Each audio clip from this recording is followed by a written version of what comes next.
दोस्तों नमस्कार, मैं doctor Ajay, life and mind coach. दोस्तों आज जो हम एक ऐसे शख्स से मिलाना चाह रहे हैं, क्योंकि बहुत दिनों से बहुत सारे लोगों का क्वेश्चन था कि हमको ऐसे आदमी के बारे में बताइए, ऐसे लोगों के बारे में बताइए कि टीचर बनने का हमको एक अच्छा सपना दिखाए, अच्छा सपना दिखाने के साथ साथ उस मंजिल पर पहुंचने का पूरा उपाय बताएं। आज वह समय आ गया है। हमारे बीच जो अच्छे टीचर भी हैं और वो पढ़ा भी रही हैं और एक साहित्यकार भी हैं, जिनसे हम आपको मिलाना चाहते हैं। वो है हमारे बीच मीनाक्षी मिनल जी। आपका स्वागत है मीनाक्षी जी आज हमारे चैनल पे।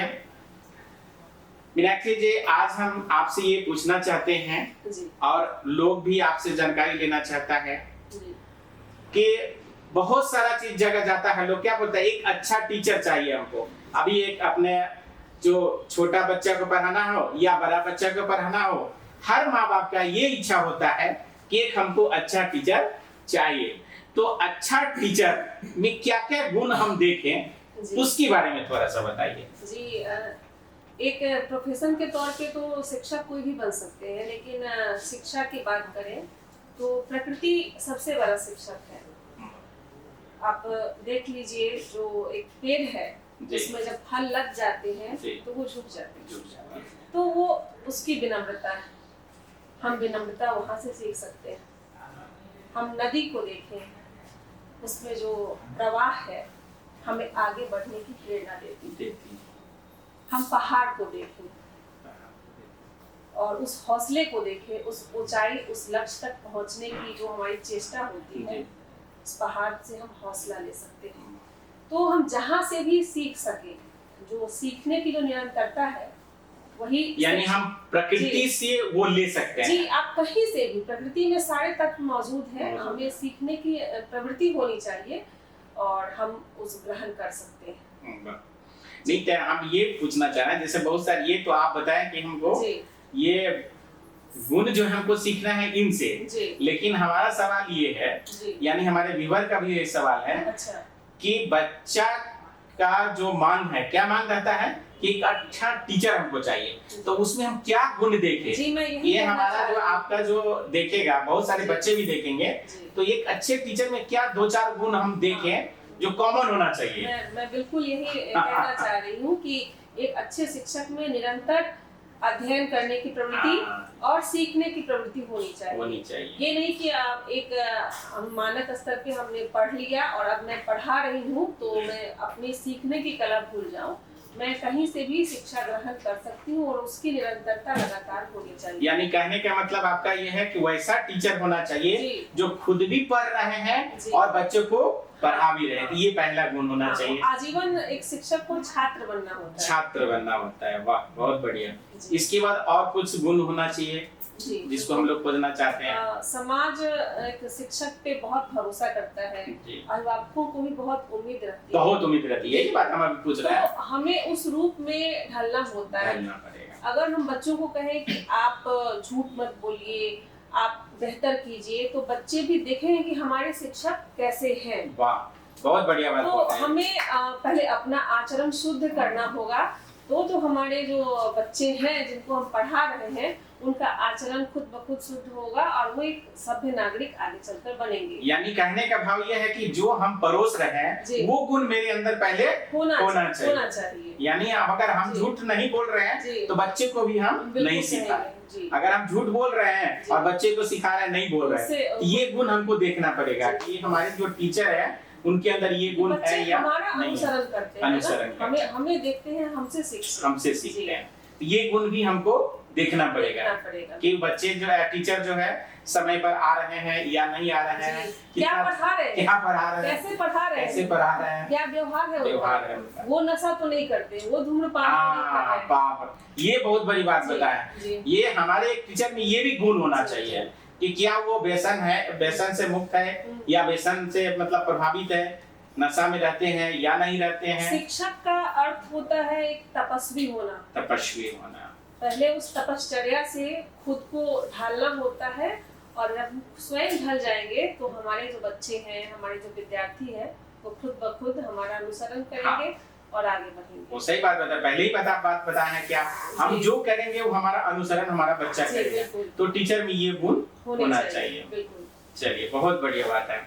और मान लीजिए टीचर जो है क्या आध्यात्मिकता वाला होना चाहिए या नहीं होना चाहिए? जी, अध्यात्म की जो बात होती है तो शिक्षा जगत से इसका जुड़ाव सबसे ज्यादा है। अच्छा। क्योंकि इसमें चिंतन करने की बात होती है, मनन करने की बात होती है, कहीं से किसी बोध को लेकर और उसको आत्मसात करते हैं और तब उसको हम प्रसारित करते हैं अपने विद्यार्थियों के बीच। तो आध्यात्म का ज्यादा तालमेल शिक्षा के क्षेत्र से ही है। वाह, बहुत बढ़िया बात बताया। अच्छा, कभी-कभी क्या होता है जो टीचर जो होते हैं वो कभी छोटे भी रहते हैं जी। तो क्या छोटे टीचर जो होते हैं क्या उनमें क्या-क्या गुण हम देख सकते हैं?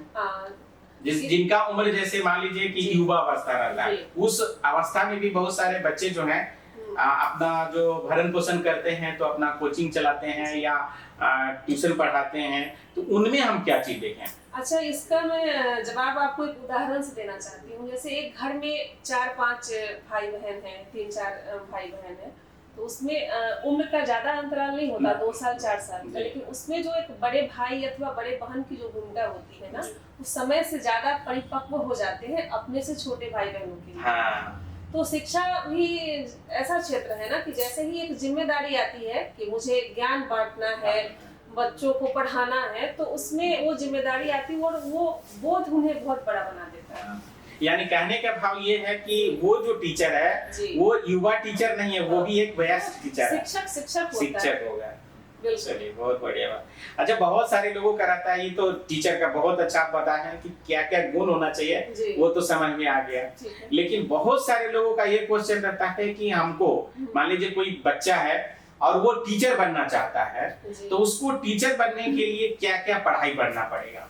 एक अच्छा टीचर बनने के लिए उसको मान लीजिए हमको टीचर गवर्नमेंट नौकरी करना है, चाहे प्राइवेट नौकरी करना है, तो टीचर बनने के लिए उसको कहाँ तक पढ़ना पड़ेगा? इसमें ये है कि अगर मुझे शिक्षक ही बनना है तो हम उसी दिशा में प्रयत्न करें। होता ये है आजकल के विद्यार्थियों में खासकर कि एक लक्ष्य विहीन वे लोग तैयारी करते हैं, मतलब कभी रेलवे के लिए भी फॉर्म भर देना है, कभी बैंक के लिए भर देना है, कभी शिक्षक बनने के लिए भी। तो नहीं, हम अपनी दिशा खुद को आंक ले कि मेरी रुचि किसमें, तो दिशा निर्धारित कर ले। और शिक्षक जब बनना होगा तो सबसे पहले तो आपको ये मायावी दुनिया से बाहर आना होगा, एक विशुद्ध आचरण के साथ आपको शिक्षक का दायित्व निभाना है। उसके बाद आप में एक आत्मविश्वास होना चाहिए। फिर व्यक्तित्व कौशल को हम कैसे विकसित करें, इस पे भी हमें ध्यान देना होना चाहिए। वाणी का जो उच्चारण है, जो भाषिक शुद्धता है, उस पे भी कार्य करना होगा। और उसके बाद जो अकादमिक रूप से जो पढ़ाई होती है, आप बीए करने के बाद बीएड कर ले, एमएड कर ले और इस दिशा में आगे बढ़े। तो बीएड एमएड करने के बाद अच्छा, बहुत सारे मान लीजिए कि बीए एमएड नहीं कर सकते हैं और प्राइवेट अगर मान लीजिए वो शिक्षक बनना चाहते हैं, तो उनके लिए जो जरूरी शिक्षा है वो क्या होना चाहिए? सबसे पहले तो आप शिक्षक बनने के लिए सबसे जरूरी है वो जागृति है। उसके बाद जो एक मानक स्तर की जो शिक्षा है वो जरूरी है, अकादमिक स्तर पे वो शिक्षा ग्रहण करनी। मतलब कितना तक उसको मतलब पढ़ना चाहिए? कम से कम उसको तो बीए पास होना ही होना चाहिए, ग्रेजुएट होना चाहिए और वहाँ से शुरुआत हो सकती है। लेकिन शिक्षक का प्रशिक्षण अब निजी क्षेत्रों में भी जो अच्छे विद्यालय है वहाँ प्रशिक्षित लोगों की ही नियुक्ति की जाती है, तो प्रशिक्षण लेना अनिवार्य है। यानी कहने का मतलब है कि बिना प्रशिक्षण का आप नहीं होने वाला। और मैं एक बात और कहना चाहूंगी इस चैनल के माध्यम से, जब शिक्षक बने तो विनम्रता के साथ बने। अच्छा। क्योंकि अभिभावक सभी जो होते हैं आपको गुरु मानते हुए आपके पास अपने बच्चे रखते हैं, तो बच्चों के साथ हिंसा ना हो। अच्छा। हमें अपने क्रोध पे भी काबू पाने की जरूरत है। और यानी सारा गुस्सा अपना बच्चा पर ही नहीं डालना, बिल्कुल, और बिल्कुल भेद नहीं करना चाहिए। हमारे पास जितने बच्चे हैं वो हमारे, जो विद्यार्थी हैं वो हमारे हैं। हमें अपने जो है आध्यात्म की आपने बात की, सबसे पहले हमें अपने गुस्से को भी काबू करना होता है, क्योंकि बच्चे होते हैं, वो अपना बचपन अपनी शैतानियां साथ लेकर कहीं आते हैं। हमें उन्हें प्रेम से ढालते हुए उन्हें सभ्य नागरिक बनाना होता है। तो शिक्षक का दायित्व बहुत बड़ा है, सबसे बड़ा है। चलिए, बहुत बढ़िया बात बताए हैं। चलिए, आप कुछ हम आपके बारे में पूछना चाहते हैं कि मतलब आप जो ये शिक्षा का जो क्षेत्र चुने हैं, सिर्फ इसी क्षेत्र में क्यों आए? इसका क्या मतलब आपका? क्योंकि कहते हैं ना कि जिंदगी एक बार मिलती है और इसी जिंदगी में सबके लिए कुछ ना कुछ रोल निर्धारित है। प्रकृति की तरफ से, आप जिनको मानते हैं, जिस ईश्वर को मानते हैं, उनकी तरफ से आप एक ही पृथ्वी है ना, एक ही मिट्टी में, एक ही जल में अलग अलग फल के पेड़, फूल के पेड़ होते हैं। वैसे ही हमारा व्यक्तित्व होता है। जिनको जो बनना होता है वो उस दिशा में उनकी रुचि बढ़ने लगती है और मेरी रुचि इसमें बढ़ती गई और एक लक्ष्य बन निर्धारित कर ये दिया। रुचि कब से बढ़ी? मतलब आपका किस अवस्था? शुरुआती दौर से ही मैं कहूँ तो मेरी साहित्य में रुचि थी। अच्छा, पहले साहित्य में रुचि थी। अच्छा। तो और मैं बहुत शुरू से ही मैं मंचीय प्रस्तुति देती रही हूँ और उसके बाद लगातार एक लक्ष्य चुनना होता है। तो इसमें भाषिक शुद्धता की बात होती है, संचालन भी मैंने लगातार किए। तो ये सब शिक्षा के क्षेत्र के ही एक अंग है। तो उसी में एक लक्ष्य निर्धारित करना था, तो मैंने शिक्षा को चुना, शिक्षा ने मुझे चुना। वाह, बहुत बढ़िया बात। अच्छा, अभी जो मान लीजिए कि आपका शिक्षा के क्षेत्र में आप आ गए जी, ठीक है, अभी जो लोग आना चाहते हैं शिक्षा के क्षेत्र में, उनके लिए आप क्या कहेंगे? कुछ एक मैसेज कि अगर आप आ रहे हैं, जैसे आप तो कैसे अभी बताया कि हम पहले से ही इसमें आ गए, पहले आध्यात्मिकता ये पहले साहित्य में थे, इसमें हमको आना हुआ, लेकिन अभी जो बच्चा आना चाह रहा उसके लिए कुछ मैसेज आप दे सकते हैं कि मतलब अगर आप आना चाह रहे हैं तो उसके लिए आप क्या क्या पहले जो तय कर ले तब हम इस फील्ड में हैं। बिल्कुल, क्योंकि आप उस अनुभव को कर चुके हैं। बिल्कुल, सबसे पहले ये शिक्षा का क्षेत्र है ना, ये एक समुद्र है। समुद्र में, अथाह समुद्र में आपको मोती का चयन करना है। तो सबसे पहले उस रूप में हम खुद को ढालें। कहते हैं ना कि संयम, मर्यादा, चरित्र सबको ध्यान में रखते हुए और एक विद्यार्थी का गुण लेते हुए वो इस क्षेत्र में आए, क्योंकि ये ज्ञान का अथाह भंडार है। हम जितना पढ़ेंगे शिक्षा के क्षेत्र में एक शिक्षक के रूप में, उतना आगे बढ़ेंगे। बहुत बढ़िया बात बताएं। जैसे वो विद्यार्थी भी रहना चाहिए, उसका चरित्र भी अच्छा होना चाहिए। तो अभी अगर आप जिसको भी आना चाह रहे हैं, उनका मैसेज ये है कि अगर आप आ रहे हैं तो चरित्र का भी, ये शिक्षा की दुनिया ये ग्लैमर की दुनिया नहीं है। यहाँ जो है ना कि आपको दधीची की तरह खुद को गलाते हुए एक निर्माण करना है, सुरक्षा का आवरण, और भविष्य के नागरिकों को तैयार करना है, सभ्य नागरिकों को जो सकारात्मकता के साथ समाज में रहे और आगे बढ़ाए। जी, चलिए। अच्छा, बहुत सारे शिक्षक जो हैं वो चाहते हैं कि हम निःशुल्क शिक्षा दें, इस पर आपका क्या कहना है? बिल्कुल, ये बहुत अच्छी पहल है और निःशुल्क शिक्षा के लिए आज तो समाज बहुत आगे बढ़ गया है। डिजिटल इंडिया की बात हो रही है, तो बहुत सारे प्लेटफॉर्म ऐसे हैं जिनके माध्यम से, और कहते हैं ना कि ज्ञान बांटने से और बढ़ता है, और ये एक सबसे अच्छी समाज सेवा है और शिक्षक को इस दिशा में आगे बढ़ना चाहिए। बहुत सारे ऐसे पटल हैं जिसके माध्यम से निःशुल्क शिक्षा दी भी जा रही है, और जितने भी हमारे वंचित समाज के लोग हैं जो सशुल्क पढ़ने में अभी भी असमर्थ है, उनके लिए बहुत बेहतर अवसर साबित होगा। जैसे बहुत सारे लोग जो रिटायर हो गए हैं शिक्षक, वो चाहते हैं कि हम अपना टाइम को जो है, जो हमारा घर में नहीं टाइम व्यतीत हो रहा है, घर में कोई है नहीं, उनके बच्चे भी चले गए कहीं काम कर रहे हैं, कुछ कर रहे हैं, ऐसे बहुत सारे समाज सेवी हैं जो शिक्षक के रूप में वो ज्ञान बांट रहे हैं, और ये बहुत अच्छी पहल है और इसका स्वागत करना चाहिए। उनके लिए क्या मैसेज देना चाहते हैं? मैं उनको तो यही कहना चाहूंगी कि आप सच में समाज के लिए वरदान है, और आपके माध्यम से कोई आगे बढ़ता है तो आप धन्यवाद के पात्र हैं। मतलब उनका निरंतर रखें, ये निरंतर जागृति रखें वो अपने काम को, तो बहुत अच्छा रहेगा। यानी अभी आप एक बात और बोले हैं कि जिसको बच्चा को पढ़ने के लिए पैसा नहीं है, वो बच्चा ऐसे टीचर का उपयोग करके वो बहुत आगे बढ़ सकता है। तो ये भी बहुत बड़ा काम आज जो हम संविधान की बात करते हैं, उनके रचयिता, जी उनकी भी पढ़ाई में लोगों ने सहयोग ही किया, सही और बात है। आज उनके संविधान से हम सबों को बहुत फायदा हुआ। बहुत हम उन्हें धन्यवाद देते हैं, वैसे लोगों को जी। जो इस दिशा में पहल हाँ, करते हैं। अम्बेडकर साहब का सही बात जी, बताया, जिसका बिल्कुल। नाम ले रहा है। हाँ, उनका भी कहीं न कहीं कोई न कोई निःशुल्क ही पढ़ाया, हाँ, बिल्कुल। तो कहाँ से कहाँ आगे बढ़े। वाकई में निःशुल्क तो जी। देना चाहिए। तो प्रतिभा को बिल्कुल बेकार नहीं जाने देना नहीं चाहिए। जाने। अगर लगे कि किसी में मतलब ऐसी प्रतिभा है, हाँ। तो समाज के लोगों को आगे बढ़कर उन्हें तराशना चाहिए। जी। चलिए, आपका हॉबी क्या है? मैंने तो पहले ही कहा कि साहित्य मेरी रुचि है। पहले ने अभी भी है। अभी भी अच्छा, अभी भी हॉबी आपका कविता वही है। लिखना और उसकी निरंतरता। साहित्यकार हमेशा साहित्यकार होता है, और ये भी साहित्य की एक विधा है। और कविता लिखना, कविता सुनना मुझे बहुत पसंद है। अच्छा, कभी 10 दिन आपको बंद रहना पड़ जाए घर में, जी तो क्या बच्चा से दूर हैं, जी। तो उस स्थिति में आप क्या करते हैं? समाज के अनेक विषयों पर जागृत भाव से मैं कविताएं लिखती हूँ, लघु कथाएं लिखती हूँ, कहानियां लिखती हूँ, और जिनके विचार चलते हैं वो कभी बंद नहीं बंद होते। नहीं। यानी आप समय का उपयोग करते हैं। जैसे बिल्कुल। मान लीजिए कि कभी छुट्टी हुआ, जी छठ का हुआ, दीपावली का हुआ, कुछ होता है छुट्टी, जी। उस छुट्टी में भी आप जो मेरी है सक्रियता हमेशा बनी रहती है। रोल अलग अलग हो सकते हैं, कर सकते हैं। लेकिन सक्रियता कभी बंद नहीं होती। जीवन नदी की तरह है और मैं प्रवाहमान। तो यानी आज के जो युवा टीचर है उनके लिए भी ये मैसेज है बिल्कुल। कि अगर आपकी छुट्टी हो रही है तो आप उसका उपयोग फिर बिल्कुल। साहित्य में करें, यानी आप कोई पॉजिटिव आपकी जिसमें रुचि है।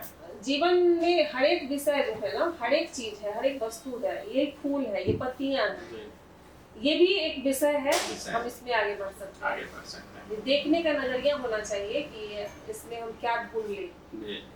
ये प्लास्टिक के फूल में मैं मुस्कान ढूंढ लूंगी, मैं ये जो है मिलनसार है, मिलनसार है। वैसे तो तमाम चीजें हैं, तमाम चीजें। बस सोच का अंतर है। चलिए, आज के स्टूडेंट को आप क्या कहना चाहेंगे?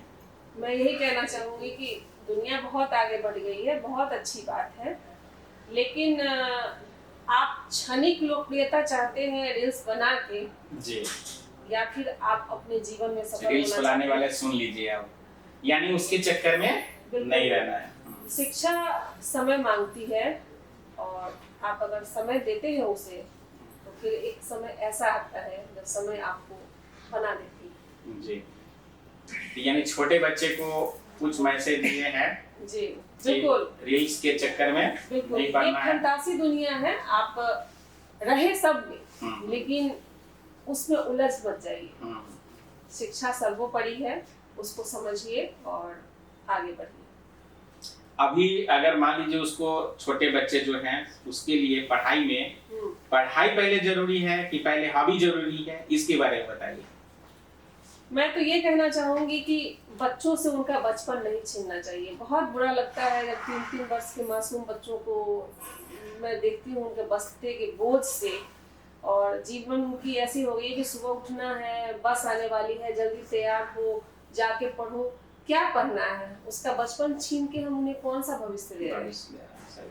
उन्हें मौलिक तरीके से आगे बढ़ने दें। जब उनमें कुछ सोचने, मनन करने और आगे बढ़ने की समझ विकसित हो जाए, तब उन्हें विद्यालय भेजें। और मैं बिल्कुल इस माध्यम से मैं सरकार से भी आग्रह करना चाहती हूँ कि आजकल जो निजी स्कूलों की जो होड़ है, उसमें बच्चे जन्म लेते ही वो लगता है कि उन्हें कब उनका एडमिशन हो जाए, तो ऐसी चीजें नहीं होनी चाहिए। बच्चों से उनका बचपन नहीं छीनना नहीं, तो मतलब कहने का भाव मेरा ये है कि जैसे उसको हॉबी और ये पढ़ाई, मतलब ये दोनों में पहले किस पर ज्यादा, छोटे बच्चे जैसे अब बताया, तो पहले किस पर ध्यान देना चाहिए? मैंने यही कहा, अगर बचपन नहीं छीनने का आशा यही, यानी पहले हॉबी पर उसको ध्यान देना चाहिए। जैसे खेलना चाहता है, कुछ बनाना चाहता है, आपके बच्चे जब पेंटिंग करना चाहता है, तो खुद ब खुद तय करेंगे, खेलते तय करेंगे उनकी रुचि किसमें है। किसमें है, हाँ वही बात हम वीडियो गेम में जाना चाह रहे हैं, या फिर वो कुछ चित्रकारी कर रहे हैं, तो वो अपने